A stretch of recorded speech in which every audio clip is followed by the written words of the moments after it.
Hello and welcome to the Empowered Woman podcast.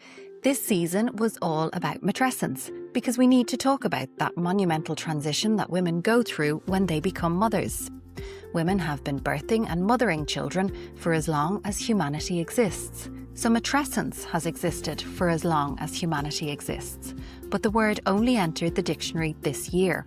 That might surprise you and it might not, considering women have been largely ignored, belittled, oppressed and controlled for so long.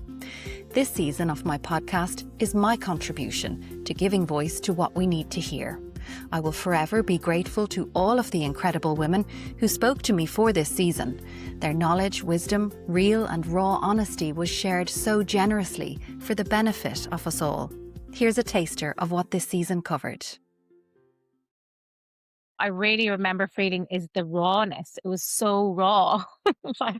I just remember feeling really cracked open emotionally, like so vulnerable. I think you need to be in a way to kind of get through that big transformation. You need to be cracked open vulnerably to be able to look after a tiny human being in that like total capacity when they're that young. But it doesn't mean it doesn't take its toll on you. You know, that really raw vulnerability is, it's massive to kind of to sit with that. So to have spaces to just come and be and say, God, are you feeling like that to someone else? Yeah, that's how I'm, just to have that kind of connection with someone going through the same thing, I think is really powerful. I remember feeling every day like my focus was just on being good at this. Am I doing this right? And really feeling that I was good at it in terms of a tick the box, mother caring for her baby exercise. But the main feeling I had within myself as a person was totally lost in terms of who I was, what the world meant, and who I was and how I fit in the world. I had been a midwife, a very busy sort of high stakes profession that involved a lot of connection to women, connection to their families, connection to new babies, connection to the women you worked with, connection to doctors. And I had loads of a gaggle of female friends, and they anchored me in a place in the world. And all of a sudden I was in the second floor of an apartment block on the south side of Dublin where I'd never lived, couldn't drive, C-section, all of that. And I literally felt like I had been plucked out of the world as I knew it and placed back into like this little cabin in the woods with this baby. And I no longer knew how I should dress, where I should go, how I should spend my day. Because we're not acknowledging that just like adolescence, matrescence is clunky. It's challenging. It's messy. It's exciting. It's thrilling. It's exhilarating. It's hard. It's exhausting. It's draining. It turns our world upside down because we're not saying that. Individuals assume it must be me. I must be bad, broken, wrong. I'm the only one that's struggling. So they don't share it. They go to the moms group and they say, yep, baby slept a little bit better last night. Or, oh, I just love my baby so much. I feel like we have to, before we say anything bad or anything negative, we have to preface it with, I just really love my baby, but goodness, the sleep deprivation is kind of hard. Yeah. Or, I love being a mom. It's so fabulous. But like breastfeeding was maybe a bit more challenging than I expected. We have to preface it to prove that we like mothering or that we are enjoying it instead of just acknowledging like, this is hard. Of course, motherhood is wonderful, but it's also really hard. There's so much focus around the birth and the labour and even, the breastfeeding and changing nappies and the baby and the first aid and all this. And then all of a sudden you have a baby and the mother just gets completely overlooked. Like, and I think postpartum is when we need the most support. Like, do you know that even the way, like I remember giving birth and my husband had to go home, like, and I was like, he's not been able to do anything for the 10 months I've been pregnant. And now the one time I need him, he's getting shoved out of the hospital. I understand can't all be staying and that kind of thing. But it's just so interesting the culture that we live in that, imagine, like I didn't have a section, but I can imagine having a section. My friend had one, could barely even pick up her baby. So like definitely there's so little focus and support around postpartum. And matrescence is, I think if women knew that there will be changes. Like, you're definitely not the same person you were before you had a baby, and not in a bad way. I feel like there's so much fear mongering around it as well, but just understand like it's so normal if you do feel different, because your brain is now different. Like that's the hormones are now different. So again, having the understanding behind that is so important. There is a huge chapter of the book missing as to what happens to her as a woman, as a being after the fact. So we do check her and be like, is she healing? We are now seeing great lengths in terms of how is her pelvic health. But a lot of that came in when we existed in a society where she also had to return to work. She had to continue to be a functioning member of our economics. So then it became, well, how's her body doing? Because we still need her to get up and about and get back earning that dollar. So that happened. But I still think there's a chapter missing as to actually what has happened to her, the person, and to really help her understand that transition, because I believe on both of my children, there is certainly a death and a rebirth that comes. And I am not the woman I was going into either of those births. And I miss parts of her, but I also, now that I'm so far many years in, I wouldn't go back to her. Yeah.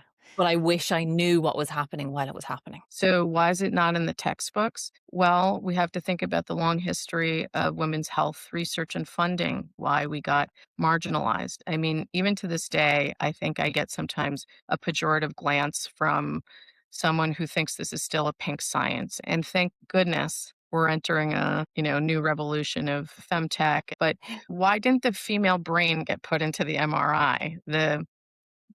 The maternal brain, more specifically. There are real barriers, and there's stigma around these topics. I mean, I just came from a conference talking about menstrual health, and why are girls not even able to kind of openly say during their physical health class, I'm on my period, I'm menstruating, I would like to opt out of the swim class, right?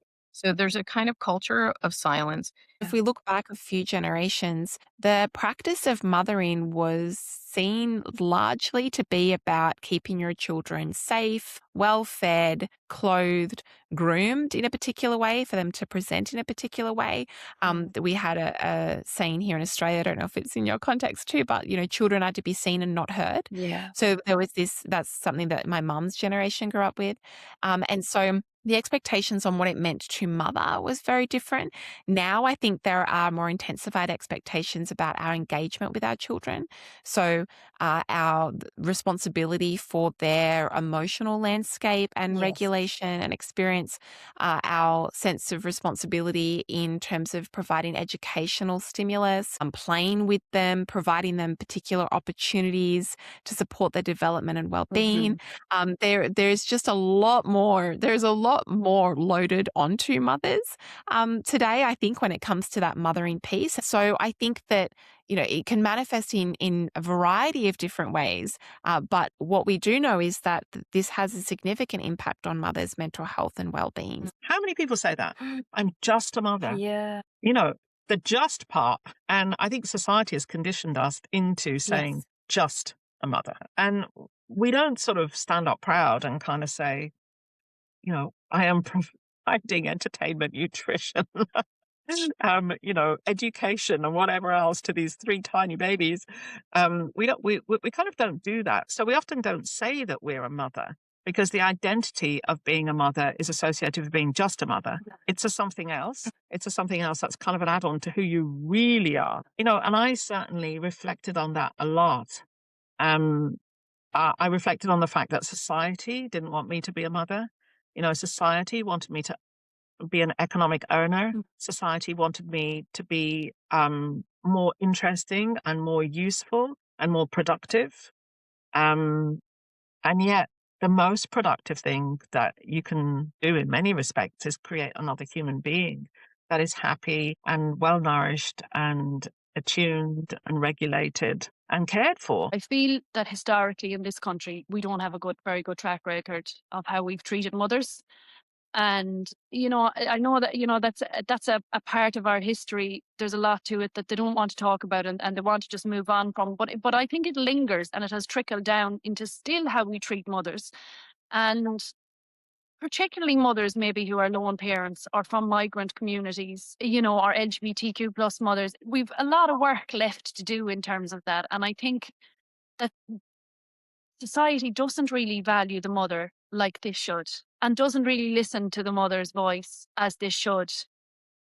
And we need to move on from that. You know, we really need to start actually valuing mothers, because truthfully, like, mothers are the backbone of society, and they're keeping the economy growing and going. Because if mothers down tools and stopped everything tomorrow morning, you know, the effects would be massive. You know, the effects would be absolutely massive. Women are still having to fit ourselves into a workforce and a workplace, whatever it is, which is made in the image of men. It's made to suit men's lives, and men are by definition, they don't have gender and they don't have children. Yeah. So that's our work going forward. Well, I was going to say, you know, if anybody listening remembers anything from our lovely conversation, men don't have kids. When they're workers, they don't have children, and they don't have gender. They just are people. They are the default model for people. And we have been really fighting that for so long. It will also have to come where those demands are coming from fathers, where he's coming in announcing he got engaged, or the partner is pregnant, or they're setting up home. That expectation of, oh, we know what track he's going to be on.